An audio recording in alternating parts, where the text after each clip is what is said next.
This is Kimberly Reuter, business advisor and supply chain expert. And my guest today is Alex Rosales.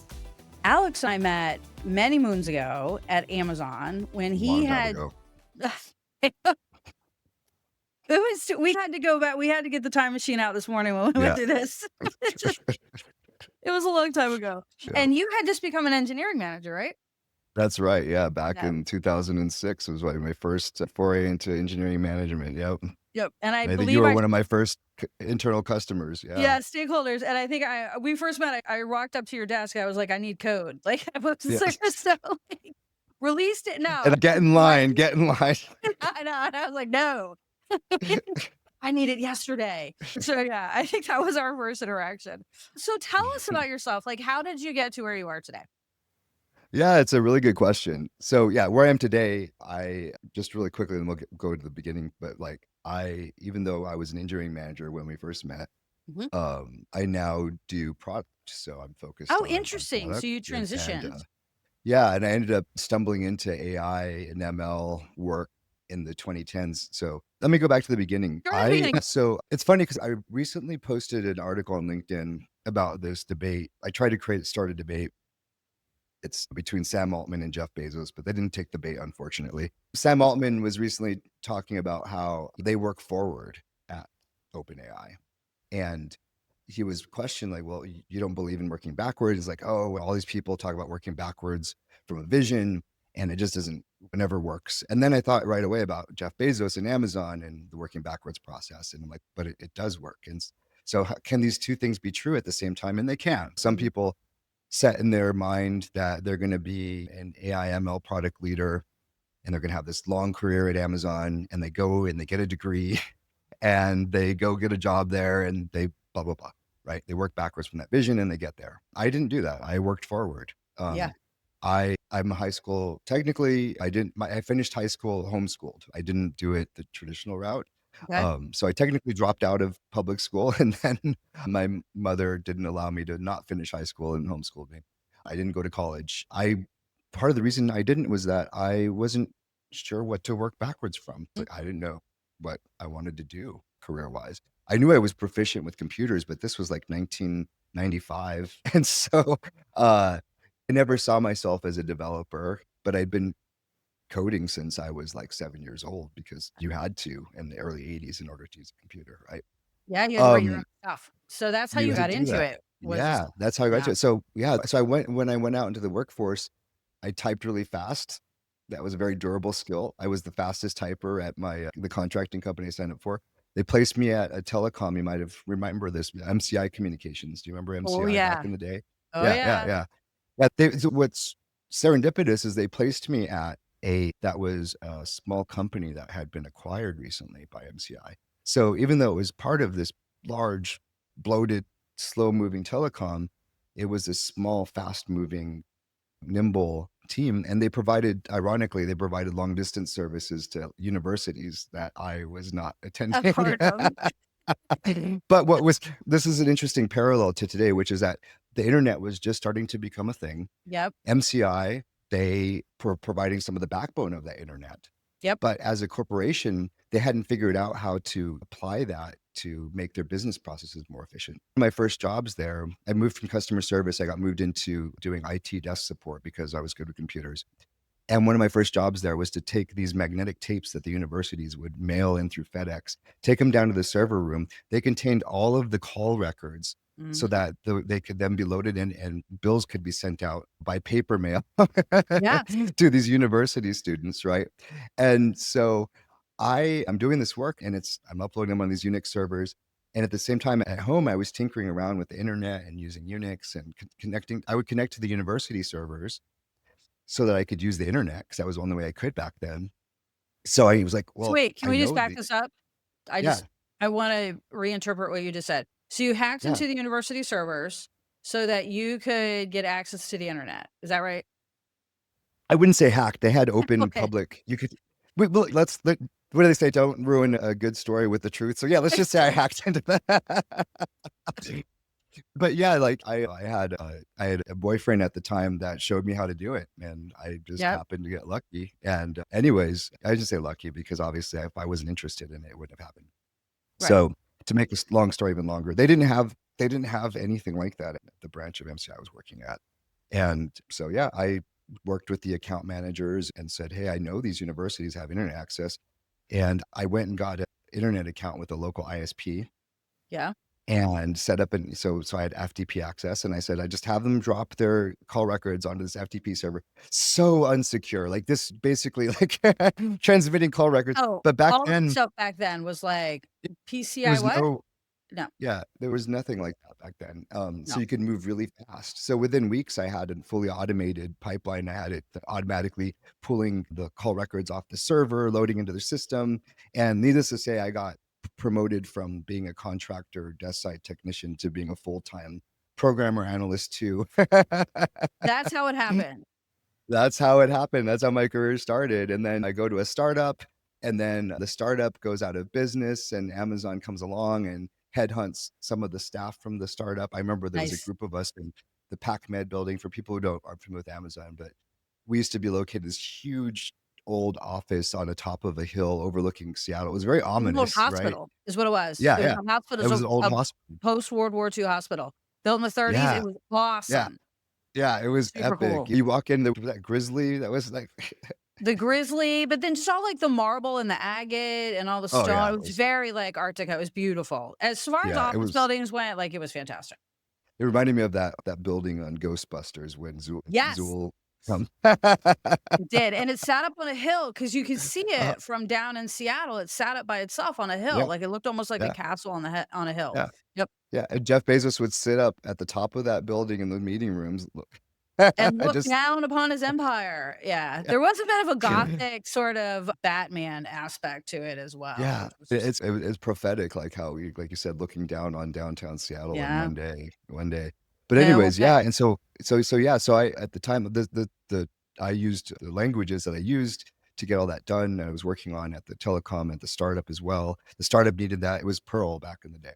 yeah, Perl was it was a good language for transforming data from one format to another. And so the telecom needed or that the startup needed that from me. And then Amazon needed that skill because Amazon's building websites and Perl is big for that. So I started out just working in the team that was doing website production and then eventually moved into the ordering systems team, which is where we met. So I yep, started to work on all the systems that powered the transportation side of checkout, right? So yeah, the ship order options pipeline. and shipping engine and all of that. And so Yeah. this kid who didn't go to college, who taught himself how to code, is now thrown headfirst into this highly scalable, high scale, high transaction, high availability, high stakes. And T1 I just, service. It was a yeah, tier 1 I've, service. yeah. And I think the reason that I was so successful was that I've just always been very curious and I don't like to leave things at face value and I like to learn. So yeah, so that happens. And then 2009, I realized like I'm done with this transportation thing. I want to do something more consumer facing. And then I find this team called Amazon Zeitgeist. They own Amazon's bestsellers, the sales rank, all of that. And I find out that if I take this on, I get to own the front end, the back end, the product, the end business result, All of it. everything. Yeah. And that was an exciting opportunity. So I took it and that led me into the personalization team, start working on all sorts of technologies around recommendation systems. It was part of the team that originated the buy it again algorithm that is used to Yeah. predict when you'll need to buy something so that it's always there for you. And then spearheaded an effort that I got to work closely with Jeff Bezos on that was called Interesting Finds. And so that was sort of like a social Pinterest type of exploration Yep. that eventually evolved into this Inspire tab, which isn't there anymore now. I think Rufus is the future of discovery on Amazon. But then after that, and at the time I was still an engineering manager that I was running both engineering and product, right? So I'm starting to Mhm. learn more and more about product, The strategy, business side and the yeah, business side, the why and the what, and yeah, customer needs and the business needs, and bringing all that together. And that's so much more exciting to me because now instead of working with these smaller building blocks of yeah, lines of code, I'm working with these big building blocks, right? Of systems and products and customers, et cetera. So I can continue to build, but at a more strategic level. And then 2018 comes along, and my former boss, who used to run personalization, ends up leaving to search, and he recruits me to Palo Alto to create a whole new product team for the search science and AI division, right? And so now I'm like able to double down on, or I should say, focus on my passion for product and for AI and data and all of that. And another passion of mine too is being able to translate very detailed, nuanced, complicated technical systems and jargon into very simple, plain terms. And not just for the business and executives to understand, but I also find that clarity can also help engineers and scientists think more clearly and cleanly about what they're doing as well. So getting yes, to work in that environment, it was so awesome getting to work with yeah, some of the best scientists and engineers at Amazon, working on some of the hardest problems.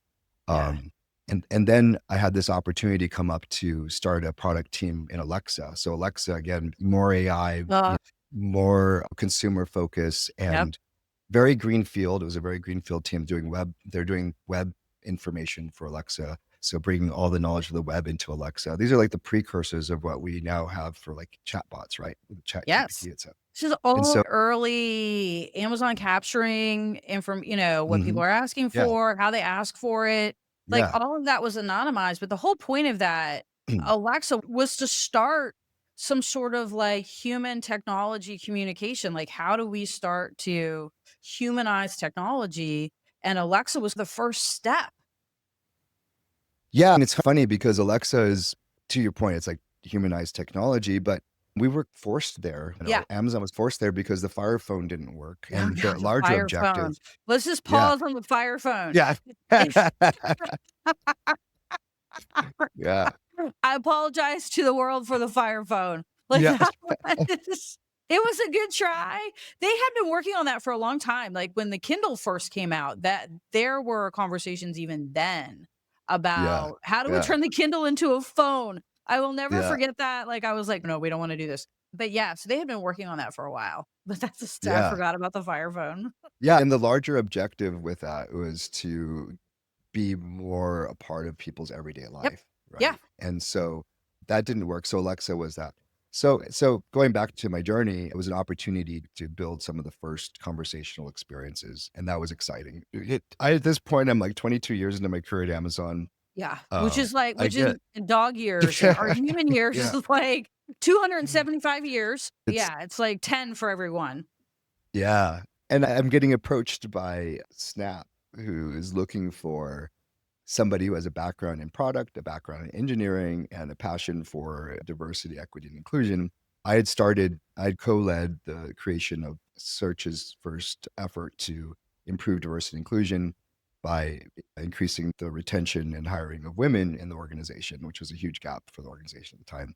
And so I it was really awesome to be getting called upon for something that not just I'm capable of, but I'm also passionate about. And at a new company too, like I said, after 22 years, different company, smaller company, social product, not Yeah. e-commerce. So I grabbed the opportunity, and it was awesome getting to experience working in a new environment, new people, different ways of working, different product, et cetera. And also different space. Building inclusive products helped me learn a lot about where we tend to have blind spots when we're developing products. So these become Mhm. opportunities that who are we leaving behind, who are we leaving out? Those are growth opportunities. But unfortunately, in November of 2023, Snap has been going through a round of rolling layoffs, and my boss, who was the head of product, had just left. And then, boom, like me and everybody else at the company that was working on driving inclusive products got laid off. And so this was probably one of the best things to ever happen in my life because I would never have forcibly given myself a break to step back. What am I doing? Where am I going? What is What's important next? to Yeah. Alex? What makes Alex tick? How can we best apply him to the world, to himself, and really find that kind of win win? And it happened because of that. Yeah. And Um, so what have you been doing since then? that is such a good question. It's funny because I just got asked that on an informational with a startup that I'm interviewing with. I'm super excited about, but like and it's funny because I was like, I'm not used to people find out you got laid off and they're just like, okay, well, you've just been looking for a job since then. But to be asked that question was a good question. First and foremost, I have been investing in Alex Rosales. I Nice. have been, and not in the way, it's funny because that was the first thing I did when I got laid off. I thought about, how do I invest in myself? How do I use this time to invest in myself? Right. And so I went through this process of, I started it's like, think of it like bottoms up. I started with like, okay, what is my role in the world? Well, I was a a director at Snap. So I do product. I was doing diversity and inclusion. I do AI ML. How can I sharpen these skills? Right. How do I like increment these things along? And how do I become a better leader? How to become an executive? All these things. And then I was thinking about it and it was like, why am I trying to polish the surface when I can go deeper, right? Can I go deeper and work on some fundamentals that are going to have, Mhm. outsized impact against that sort of strategic thinking that Yep. that I've developed over time working at Amazon and Snap. But so what that led me to was my internal operating system is that if you think about yourself as a thinking machine, which by the way, this is a learning I had, was that we are not thinking machines that happen to feel. We are feeling machines that happen to think. This is true. But regardless of that, at the end of the day, we are still machines, logical machines, right? And if that machine has fundamental inefficiencies or things like that, it's not going to be operating at its peak, right? So I said, I'm going to focus on operating system. So the first thing I did was I found the the influencer on YouTube that I resonated with me the most in terms of working on the operating system. This guy named Julian Blanc, and he does this mentorship called Transformation Mastery Mentorship. And what's funny about this is that I did not expect what came out of it. I thought I'd go in and he would teach me how to have more confidence, more stage presence, executive Right. presence, Here's your less your anxious. Wonder Woman stance. Exactly. Here's your Wonder Yeah. Woman stance. Put your hands Uh-huh. on your hips. Yeah. Uh, Yeah. Those sorts of things. Don't say all the time. yeah, Oh, whatever. exactly. Don't say like all the time. I loved it. Like I like to say like a lot. I like to say But like. oh yeah, it's a West Coast thing. But I was That's where I expecting picked it up but at, along with dude. I never said oh dude yeah. before I lived on the West Coast, and then I moved back to the East Coast, and they were like, "What?" And I was Yeah. like, "Oh, yeah, it doesn't translate quite the same here." Okay. No. Yeah. Yeah. Dude is like, dude. Yeah. Yeah, like, out there it's But like, "Dude," but here yeah, it's like, "Dude." Yeah, it's a total yeah, different it's a different translation on the dude. Yeah. yeah, yeah. And so what it ended up being was it's an 8-week program, and every week we focused on a different emotion. Oh, So like we interesting. started out with apathy, which Okay. is an emotion. The absence of an emotion is an emotion. Is It an has a emotion, feel to yes. it, right? Yeah. Yep. And then he was working with this theory that, and I described to this, it's a useful theory. So it doesn't matter whether it's proven or not, it's useful. It's what matters to me, at least. But like after that, the next level is like sadness and then anger and then courage and then pride and then love and pure joy, right? And the objective is not like you need to be in like pure bliss all the time, right? The objective is that wherever you happen to be, are you able to accept that and process it and move to the next place you need to be as quickly as possible Right. so it doesn't become my favorite term right now is emotional drag. Yeah. Whenever we don't accept the emotional states that we're in and we fight with them, there's emotional drag. And Yeah.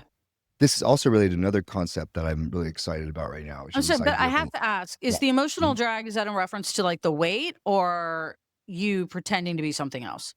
It's a little bit of both, but I think it's Okay. mostly the weight. The pretending to be Okay. somebody else is a higher level concept, I think. Okay. But like what happens is that like any machine, we only have so many cycles, right? Right. So this conversation right now. Well, when we're not talking, you and I are going to go off and we're going to be having conversations up here, right? Yeah. And if we haven't processed the apathy, if we haven't processed the sadness or the anger or the fear, or even if we haven't processed the joy and the love and the excitement, if we haven't processed those things, then they start to drive us. They control this narrative. and it kind Yep. of drags us. They pull us to that state where it came from. So you just had this big win and you're so excited about it. All you can think about is that win. That can drag you too. That can drag Yeah. you and keep you locked into that win. And you don't think about, well, what's the next thing I could be doing? What's the next But thing? Yeah. How do I mhm, make it better? Or what's the next step? You just get yeah, stuck yeah. on that, You, like, it's the I don't want, proverbial high school quarterback, right? And that's it. yeah, I did that with my career at Amazon, Yeah. right? Like I was like, I had this I'm at Amazon. It's great. I'm gonna be here. I'm just gonna stay here. I'm not gonna risk leaving and potentially getting laid off. Right. And then that's what happens. So yeah, so that was like that's what I did. And that those 8 weeks actually ended up being more like 12 because I had things come up, but like so it got dragged on. But like it was one of my favorite exercises was going out to the pier, holding a free hugs sign up. And the mission was to get at least 10 people to hug at least 10 people. And the purpose of this was to um see what comes up, what gets triggered. Yeah. And what came up for me was this fear of rejection was the biggest thing that came up for me. Then no one will And hug what you. it yeah, nobody will hug me. And then when I ask them to, they'll turn me away and I'll feel them the next trigger next story is like being embarrassed, ashamed. Look at that guy. He's like holding this stupid sign and like Yeah. nobody's hugging Don't work him. What out. a loser. And what's wild is, yeah, I had some rejection. But when the rejection happened, I was like, I'm glad because that person didn't seem very huggable anyways. Like I didn't want to hug. Like, You look and huggy, so we yeah, don't want. Yeah. yeah, like you just seem cold and not very. But Yeah. then the people that didn't reject me, like they were so happy I was there. They were excited. The first person I came across was a dude close to my age, and he was like sitting on a bench. He sees me coming out with my sign. He lights up and he gets up and he runs over to me. He's like, "Yeah," and he hugs me, and he's like, "Today was my birthday, and you just made my Oh, day." that's And amazing. I said, "Bro, like you made my day. I was so nervous about doing this, and Mhm. you just made it so much easier for me and to connect me with why I'm doing this." Yeah. Right. That's amazing. That's And awesome. so ultimately what I think I unconsciously was doing was sending myself on this journey towards getting better at connecting with myself, my Yeah. emotional states, Yeah. and then connecting better with other people, which is why now I seem to be spending a lot of my time doing podcasts. I launched a new podcast called Transformational Journeys. I was just on a new friend of mine's podcast called Gen Z Diplomat, and now I'm here on this one. Um, Yeah. and I think that we all provide such unique perspectives in the world. Our voice needs to be heard, our light needs to shine. Yeah. And whatever it is that's holding people back from that, like you need to figure out that what is it? What's holding you back from shining, from having a voice, Yeah. from showing up, from taking risks and eliminate that. It's not about finding the right pose. It's not about Yep. that sort of, it's about what's in the way and Yeah. getting rid of it. In fact, so I also use a nickname on my podcast, Lex Rosa. I use this for my reels too. Lex Rosa is a shortening of Alex Rosales. Yeah. And it's a reminder to myself that finding who you are and authenticity is not about adding, it's about Out removing. subtracting. It is. Yeah. That's very true. I talk about this. I just did a podcast about authenticity, and I talk about just that, is that when you really step into your authentic self, things Mhm. fall away. Yeah. They don't come to, they fall away. Everything Mhm. that was not meant for you begins to fall away. Yes. And that can be an extremely painful process Yep. because it's almost like shedding of a skin. The things that you didn't know that weren't for you start to move away from you. And then you have to accept that wasn't for me. But it's a real surreal experience Mhm. once it starts happening. It's really odd. Yeah, but there's a parallel to business, right? With Yeah. business, similarly, you have to start with what are my values? What is Yes. my mission? What is my purpose? What am I trying to do? And then you have to prioritize and you have to edit and like, I can't do this. I can't do that. I'm not going to do this. There are lots of things you care about that you want to do. Sometimes even colleagues, Yeah. coworkers, it's rough, but you have to do this in order to build a successful business. You also have to do the same thing if you want to be a successful person. And by the way, success is not like making lots of money. It's not about, well, at least for me, I think everyone has to have their own definition of it. Yeah, But like, I think you have to even figure out what that means. Like, what does it even mean for you to be successful? yeah, And exactly. then carve away Yeah. everything that's in the way of that. Yeah, and you have to move everything that's in the way of it out of the way, and that I think is where things start to get really scary. So I think we got your greatest lesson learned in Mm. in our message, but so let's reiterate it. What has been your greatest lesson?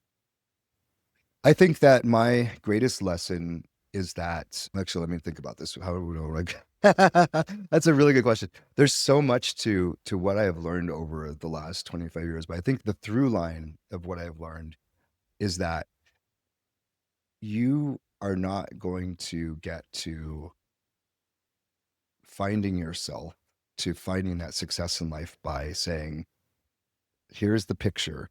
I'm going to draw this picture of who I am and who I want to be and work backwards from that. Right.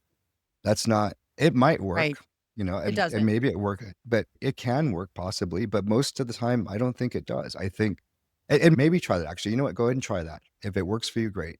But I'm offering what I've learned that's worked for me is to continuously refine what matters to you, what your values are, what your purpose is, your mission in life, just like you would with the business. And then work forwards from where you are today, what is in front of you, what opportunities are in front of you, and then prioritizing and choosing those opportunities that are most well aligned with, your values, your capability, and your purpose.